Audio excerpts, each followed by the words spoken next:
بسم اللہ الرحمن الرحیم وَكَانَ يَأْمُرُ أَهْلَهُ بِالصَّلَاةِ اور تھے حکم دیتے اپنے گھر والوں کو بالصلاۃ نماز کا اور زکوٰۃ کا، خصوصاً نماز کا، والزکاۃ اور زکوٰۃ کا، تطہیر بدن کا یا زکوٰۃ کا، وَكَانَ عِندَ رَبِّهِ مَرْضِيًّا اور تھے اپنے رب کے ہاں مرضیًا پسندیدہ چنے ہوئے۔ بذکر فی الکتاب یامر اہلہ پہ حدیث لکھیے، خیال کرو۔ اسماعیل پہ حاشیہ ہے، ہاں بالکل یہ ذرا پڑھو۔ بذکر فی الکتاب اسماعیل، ذکر کرو کتاب میں اسماعیل کا۔ یہ کون ہے اسماعیل؟ وہ نیچے لکھا ہوگا۔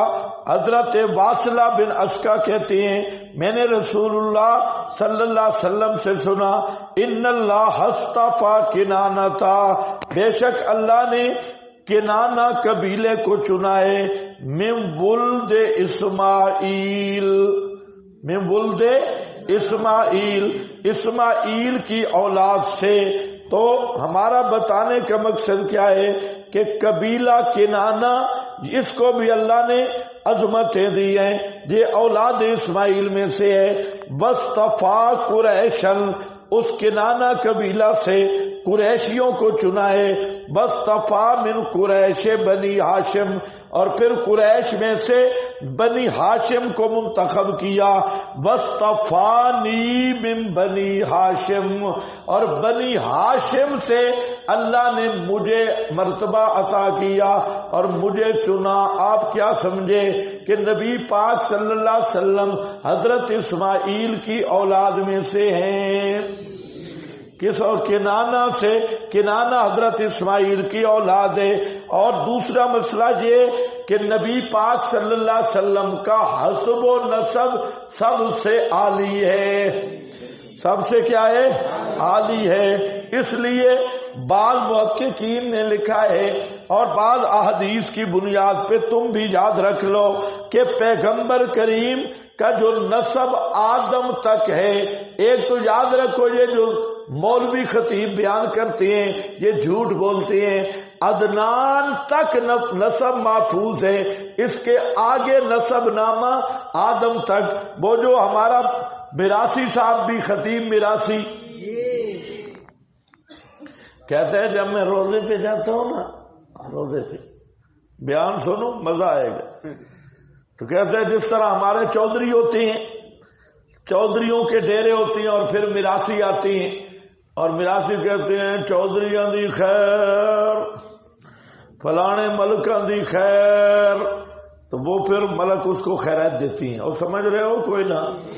کہتا ہے جب میں روزے اقدس پہ جاتا ہوں نا، جب روزے پہ جاتا ہوں نا تو میں کہتا ہوں یا رسول اللہ میراثی آیا، حسین دا ڈیرا بستا رہے، علی دا ڈیرا بستا رہے، حسین دا ڈیرا بستا رہے، علی دا ڈیرا بستا رہے، تھوڑے ہورنا پرنا دی خیر ہوئے، میراثی بھیک منگا ہے بے ایمانہ۔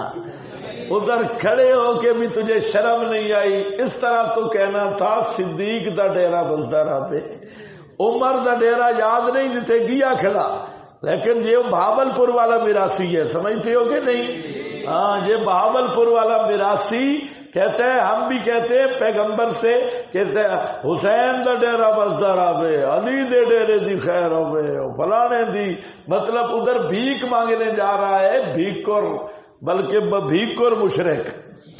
ہاں بھائی وہاں جا کے ڈیرے سنا ہے کسی نے؟ ہاں سنو تو پتہ چلے نا، ایسے نہیں۔ دیکھو بھائی اسماعیل، اور دوسری بات یہ سمجھو کہ نبی کریم علیہ السلام کا حضرت آمنہ سے لے کر حضرت حوا تک جتنی مائیں ہیں، ہر ماں کو اللہ نے زنا سے محفوظ رکھا ہے، پورا نسب ہی پاک ہے۔ وہ پاک کا مطلب اس لحاظ سے پاک ہے، زنا سے اللہ نے محفوظ رکھا یہ ارحام طاہرات اس معنی میں ہے کہ صفا اور زنا سے حضرت آمنہ سے لے کے حضرت حوا تک ساری مائیں جتنے نسب میں ہیں ان کو اللہ نے زنا کے عیب سے پاک رکھا ہے. کچھ سمجھ آئیے؟ ہاں، حضرت حوا تک زنا کفر رہا، کفر الگ عیب ہے، زنا والا الگ عیب ہے. جس طرح کسی نبی کی بیوی زناکار نہیں ہوتی. ما زنت امرأۃ نبی قط. بھائی اگر نبی کی بیوی بدکار ہو تو حجت کیسے پوری ہوگی؟ اگر مولوی کی بیوی گلی پہ پھرتی ہو لوگ کیا کہیں گے؟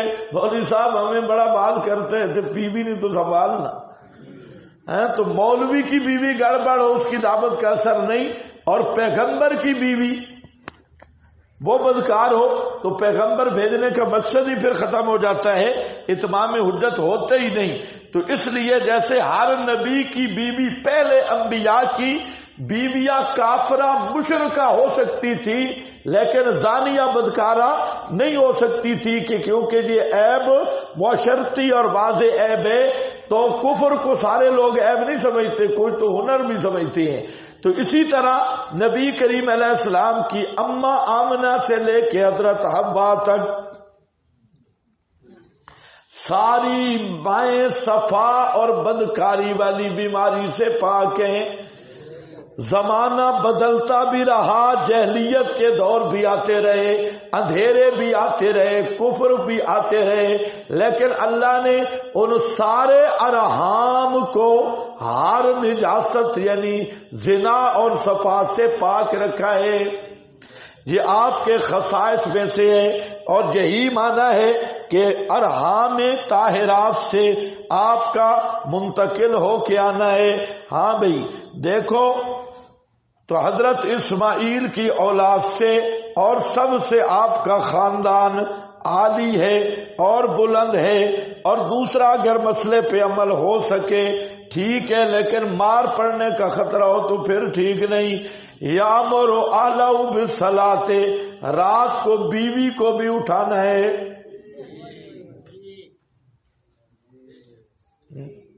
اٹھ بھائی اٹھ، تہجد پڑھ.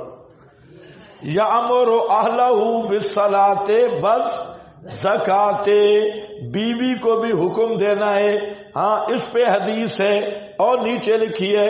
حضرت ابو ہریرہ فرماتی ہیں رحم اللہ رجلا قام من اللیل، اللہ اس آدمی پہ رحمت کرے جو رات کو کھڑا ہوتا ہے، فصلی، پس نماز پڑھی اور جگایا اپنی بیوی کو، فصلت، پس اس نے بھی نماز پڑھی. لیکن یہ خیال کرنا کہ مار کا خطرہ نہ ہو، یہ نہ ہو کہ نماز پہ اٹھائے اور خود بھی نہ پڑھ سکے. ابت نزا فی وجہہا، اور اگر وہ نہیں اٹھتی پانی ٹھنڈا ہو اور اس کے چہرے پہ مارے. نزا چھڑکے، نزا فی وجہ حلما، اس کے چہرے پہ پانی چھڑکے. اور رحم اللہ امرأتن، آگے بھی ذرا سننا ہے، رحم اللہ امرأتن، اللہ رحمت کرے اس عورت پر جو رات کو کھڑی ہوتی ہے، فصلت، پس نماز پڑھی اور جگایا اپنے خامند کو.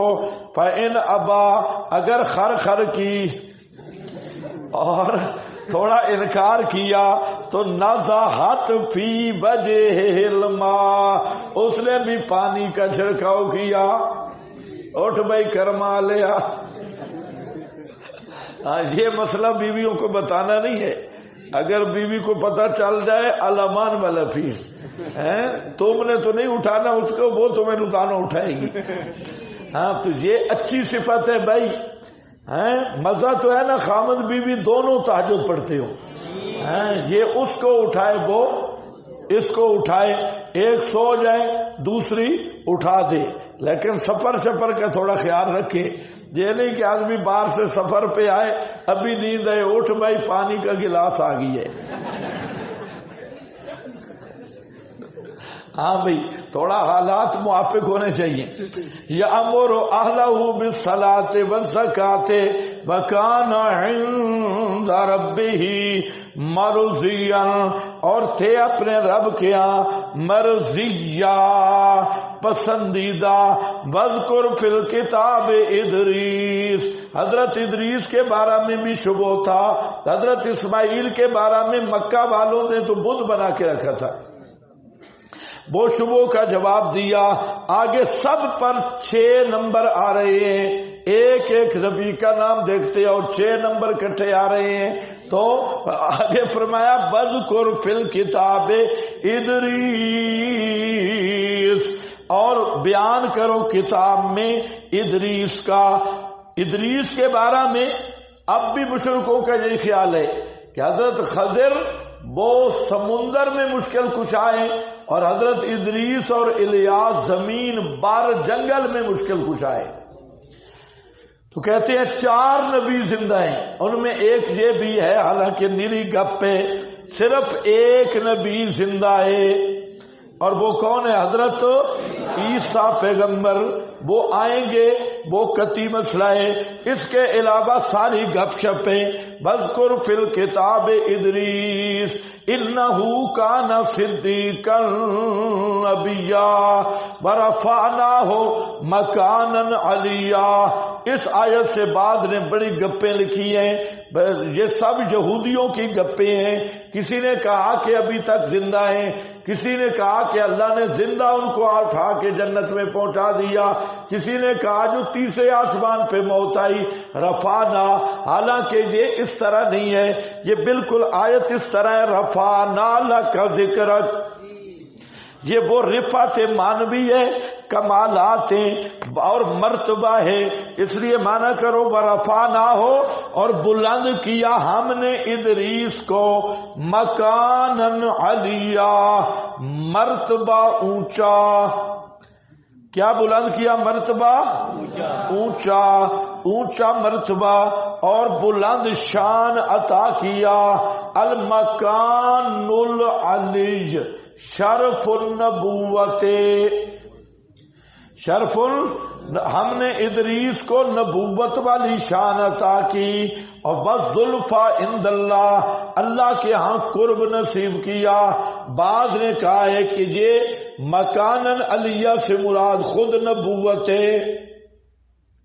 رفع النبوت والتشریف المنزلہ فی السماء کسائر الانبیاء.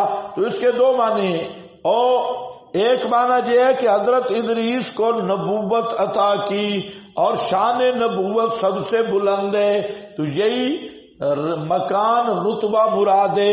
اور دوسرا یہ کہ موت کے بعد ان کو اور زیادہ عظمتیں عطا کی. اولئک الذین انعم اللہ. اب سمجھو پہلے 6 نبیوں کا ذکر آیا. کتنے نبیوں کا؟ گن لینا. 6 نبیوں کا ذکر، 6 طریقوں پہ ان کا عجز ثابت کیا. نبی بھی 6 اور طریقے بھی عجز کے 6. یہ 6 نمبر آ رہے ہیں. کیسے؟ فرمایا